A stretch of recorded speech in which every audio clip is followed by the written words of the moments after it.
drop D for this one. So we'll have D, A, D, G, B, E, and pretty straightforward here, just 4 chords really. Interesting voicings of the overall chord progression, but pretty basic shapes here for drop D. The strumming on this, it's all just kind of down strumming, quarter note, right on beat.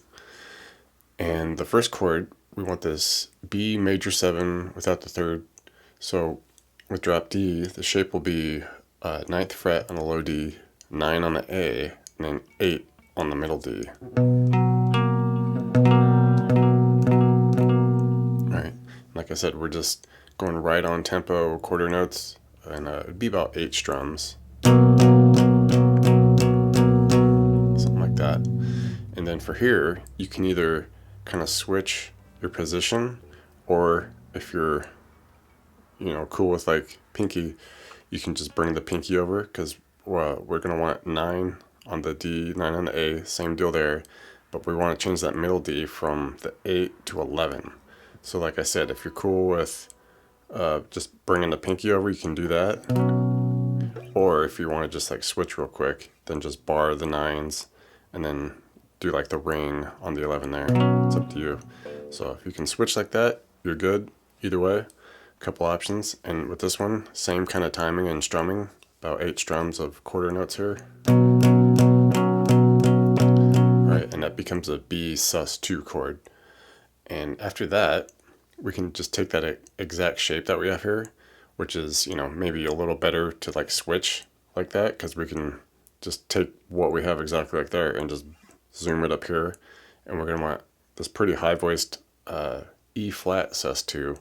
So we'll just be doing a 13 on the low D, 13 on the A here, and a 15 on the D. And I would definitely check like the tuning, with these higher chords, like make the chord and then check the tuner there.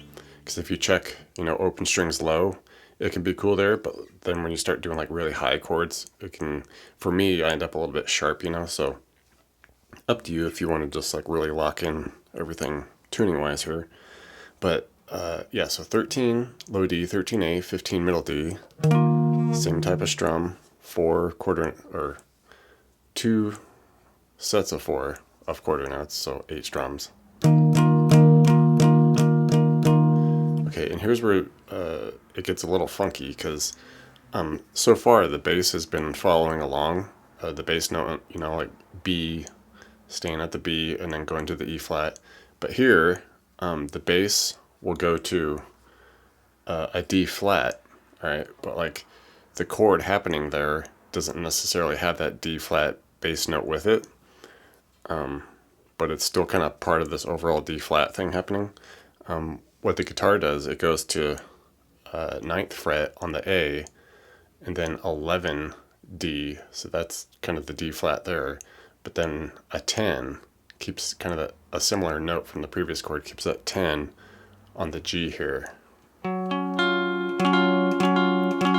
Okay, so you wouldn't think that's like a D flat chord, but the bass is hitting D flat, so this is kind of like the overall thing happening. And it would basically, the overall thing would be like a D flat at 11, all right?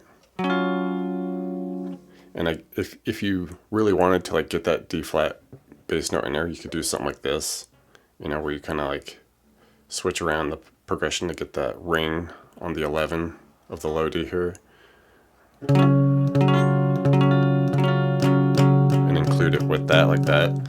But if you have like a bass line going, or you're just not too worried about having that bass note in there, then the guitar is just doing this. All right, the 9A, 11 middle D, 10 on the G, and the strumming is just as we've always done here. All right, 8 strums of quarter notes. Okay, so we'll try it all slowly here.